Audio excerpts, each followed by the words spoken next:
watching Tulipswift. This is my friend Allie. Hi. And I'm Abby. And today we're talking about Fight Club by Chuck Palahniuk. I'll tell you when we start spoiling it for the second part, so it will just be for the readers. So I'm a huge fan of the movie. I've seen it definitely at least 10 times. It's my first favorite movie in the world, kind of like tied for first with Perks. Allie convinced me that I should read the book because this is her favorite author. And so I finally read it and I thought it was really spot on. It was just like the movie. I didn't find a lot of differences, which I was expecting. I gave it 5 stars. It was fantastic and I can't wait to talk about it further with you. I've read this book probably 4 or 5 times since the first time I read it, and I think the first time I read it I was in 8th grade. It's by my favorite author, which is Chuck Palahniuk. I met him, I think a month ago at least. I had him sign a copy of Fight Club 2. I had him sign other books of his. He was so cool to meet, so I love his work. It's really exciting, so I'm really glad that we get to talk about it. And I rate it 5 out of 5 stars. I feel like I really connected to it because of the writing style of it. I really love the way that it's written. Like, it's still funny even though he's talking about things that aren't funny at all. I did not watch the movie before I read the book. I made sure that I didn't see anything of the movie before I saw the book, and I really, really loved it. The rest of this video contains spoilers, so watch at your own risk. We will be talking in depth about things that happen in the book, so you've been warned. So he uses repetition a lot, where in Fight Club, he says, you know, I am Jack's raging bile duct. I am Jack's incredible sense of regret. And he uses this repetition, and it really, I feel like, adds to that book because it kind of ties every piece of it together when you feel like it's kind of not cohesive. I also really like the way that he writes dialogue. When the narrator speaks, there's no quotation marks. It's kind of culture shock. I felt like when I was reading the book, it was exactly what Edward Norton put into his character and his performance. It was so spot on, and I feel like he definitely just like walked off the page to play that part in the movie. Tyler's definitely expanded in the movie because you get his whole appearance and you get Brad Pitt's performance, which is incredible and it's unique and it's really in your face. In the book, my favorite character is the narrator. I really like the way that he's portrayed. I really like his development over the course of the book.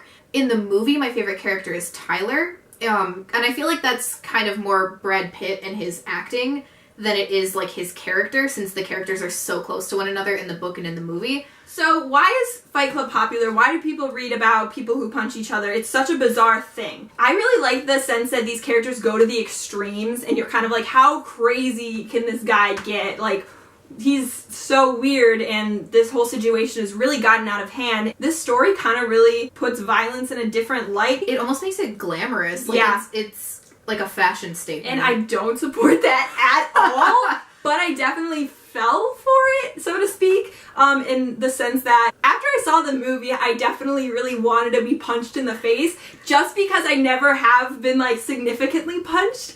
And one thing that they say is that, like, how much do you really know about yourself before you've been in a fight? And that line stands out to me. Yeah, back in like the 2000s, people would start fight clubs and they were getting arrested. I feel like if it was a different author with the same plot, I wouldn't have liked the book as much, and it definitely wouldn't have stuck with me as much. So I think I really attribute it to the way that it's produced and the way that the work came out. So the soap is something that's pretty significant. So the soap is made using human fat. The idea is that the same people who paid a lot of money to get rid of their fat are gonna buy it back. And I thought that was so ironic and cruel that they'll never know was kind of just like the bottom line. Soap kind of means cleansing. So at the beginning, the kind of catalyst of the narrator and Tyler becoming friends, moving in together, is that narrator's apartment gets blown up. But I feel like that comes to symbolize his, you know, quote-unquote cleansing of his life. It's him giving away his materialism, saying that he's done trying to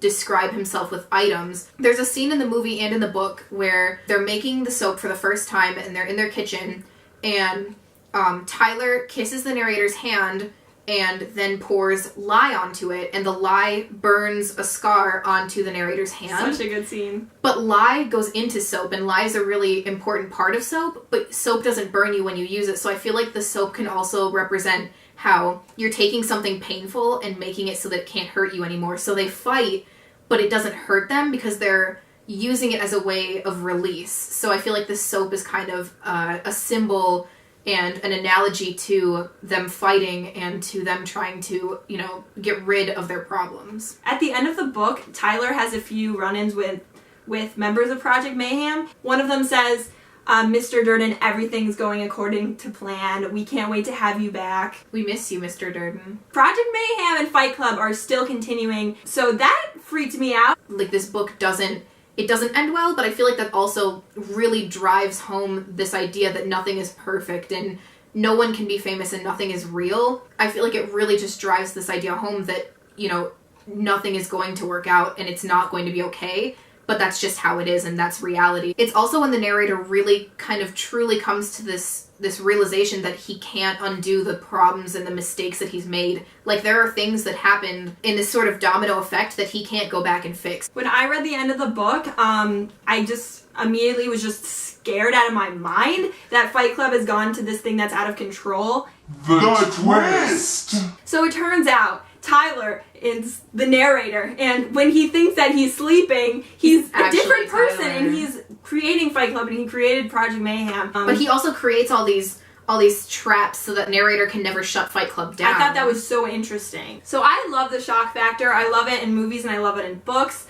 That's definitely what makes Fight Club stand out to me, and it's so interesting because you can reread Fight Club and it's great. You can watch the movie over and over again, but really the first time is so significant. I really liked going back and reading the book after I knew the twist. I really liked being able to catch different things. It kind of came full circle for me that I was like, okay, that's why they talk about him sleeping so much. So I was really unfamiliar with split personality until I kind of entered the Fight Club story. I couldn't really wrap my head around how he was a completely different person with new motivations. Tyler was really aware of that. He was sharing the same body as the narrator. What I realized today is that I always separated them. I still felt like they were two people, and that's mostly because you have two actors in the movie. And for most of the book or movie, like, you see them as two people and you believe they are two people. Once I knew the twist and knew that they were the same person, like, I could really see where Tyler kind of points out to the narrator, I'm everything you wish you could be, I'm everything you're not.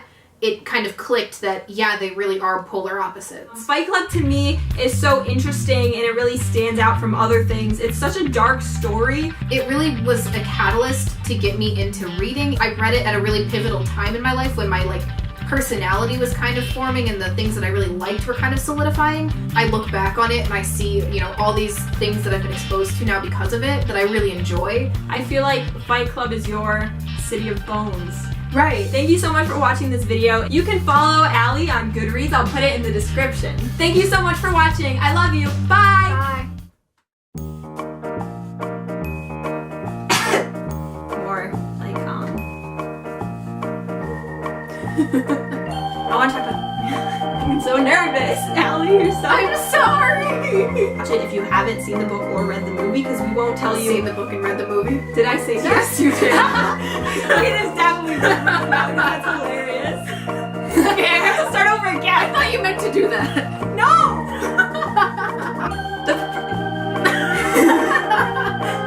Don't put this in the video.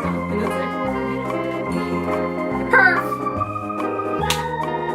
We just clapped at the same time. Okay, bye. Thank you so much for watching my video. Don't forget to subscribe. I don't do that.